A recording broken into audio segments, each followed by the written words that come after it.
लेकिन मैं जो दे करके आया हूं 19 दिन पीजीआई में, मैं वो सच्चाई आपको बताना चाहता हूं, सदन के माध्यम से उत्तर प्रदेश को बताना चाहता हूं और सदन के माध्यम से अपने सभी माननीयों को भी बताना चाहता हूं कि कोई गलत फहमी में न रहे। हम तो ये कहेंगे, भगवान से प्रार्थना करेंगे कि किसी को कोरोना ना हो। हमारे ही बगल में, अब हम लोगों के बीच नहीं है, स्वर्गीय चेतन सिंह चौहान जी, मैं 13 नंबर बेड पर था और वो 14 नंबर बेड पर था। अगर नेता सदन सुनेंगे तो आप भी आश्चर्य रह जाएंगे। मैं 11 जुलाई को दोपहर में एडमिट हुआ और माननीय मंत्री जी 11 जुलाई की शाम को 5 बजे एडमिट हुए। और अब मैं जो कहने जा रहा हूं वो दुर्भाग्य है हमारा भी, माननीयों का भी, और जो लोग अस्पताल में भर्ती हो रहे हैं उनका भी। 8 लोगों का वार्ड, माननीय जी, 8 लोगों का वार्ड, जहां 8 कोरोना संक्रमित लोग होते हैं। डॉक्टरों की, नर्सों की और वहां की टीम आती है तो गेट से ही पूछते हैं कि चेतन कौन है। तो माननीय मंत्री जी क्योंकि बहुत सरल थे, उन्होंने हाथ खड़ा किया। टीम आती है, उन्होंने कहा चेतन आपको कब हुआ कोरोना? तो उन्होंने अपनी बात बताई। तो फिर एक दूसरा स्टाफ बोलता है चेतन क्या करते हो तुम?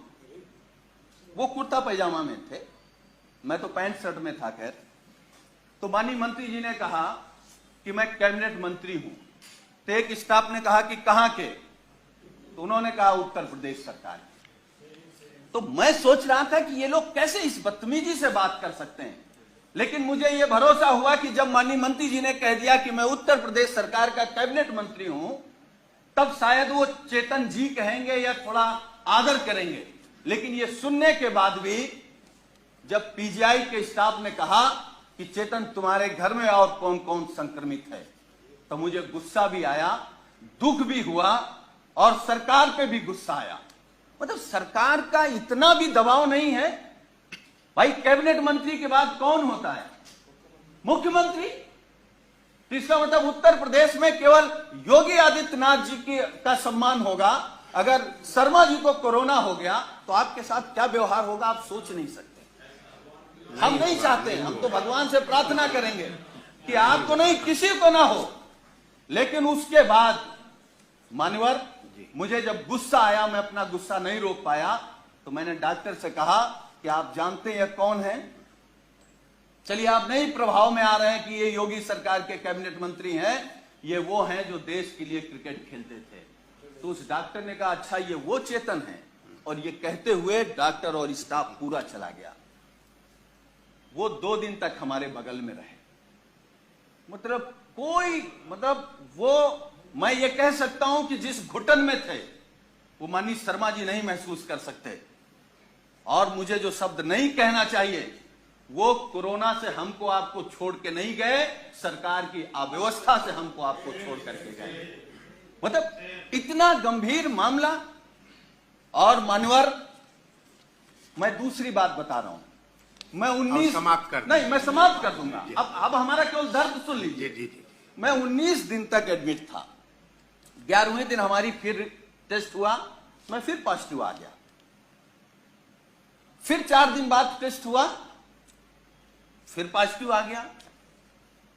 हमारे माननीय राष्ट्रीय अध्यक्ष, हमारे नेता माननीय अखिलेश यादव जी ने फोन से हमसे कहा कि सरकार का शासनादेश हो गया है कि तुम घर पर रह करके ठीक हो सकते हो, इस सरकार की व्यवस्था पर भरोसा मत करो और जांच करा करके आप लिख करके देख आओ कि हमको इलाज नहीं कराना, हम होम क्वारंटीन रहना चाहते हैं। अब मैं वो बात बताने जा रहा हूं मान्यवर आपको। मैंने राष्ट्रीय अध्यक्ष जी से अनुरोध किया कि एक जांच और करा लेते हैं, हो सकता है कि हम निगेटिव आ जाएं। हमारी एक जांच हुई जिसमें मैं पॉजिटिव आया। नर्स ने कहा कि आप पॉजिटिव हैं, डॉक्टर की टीम आई, उन्होंने कहा कि आप पॉजिटिव हैं या नहीं हैं, हमको दूसरा टेस्ट करना पड़ेगा। हमारा सुबह दूसरा टेस्ट हुआ। जब दूसरा टेस्ट हुआ, जब शाम को मैंने कहा कि हमारी रिपोर्ट क्या आई, तो उन्होंने कहा कि आपका रेपर बदल गया था, इसलिए शाम को तीसरा टेस्ट होगा।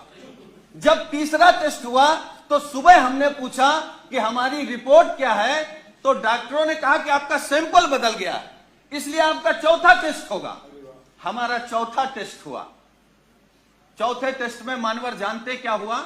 जब हमने रिपोर्ट पूछा तो उन्होंने कहा कि आपका फार्म तो वहां चला गया था लेकिन सैंपल नहीं गया है। तो हमने कहा पांचवा कर लो। हमारा पांचवा टेस्ट हुआ। पांचवा टेस्ट हुआ और मैंने लिखित में दिया कि हमको पीजीआई में इलाज नहीं कराना है, हम घर में रहकर के जो सरकार के निर्देश हैं उनको पालन करते हुए हम स्वस्थ हो जाएंगे। मैं पहला पेशेंट हूं सरकार के निर्देश के बाद जो ये लिख करके आया कि मुझे नहीं इलाज कराना। मैं ये नहीं कह रहा हूं कि हम सभी डॉक्टरों पर सवाल खड़ा कर रहे हैं। डॉक्टर भगवान की तरह दिखता, हमको भी 19 दिन भगवान की तरह दिखा और हम भगवान की तरह मानते हैं, लेकिन ये अव्यवस्था आखिर कैसे?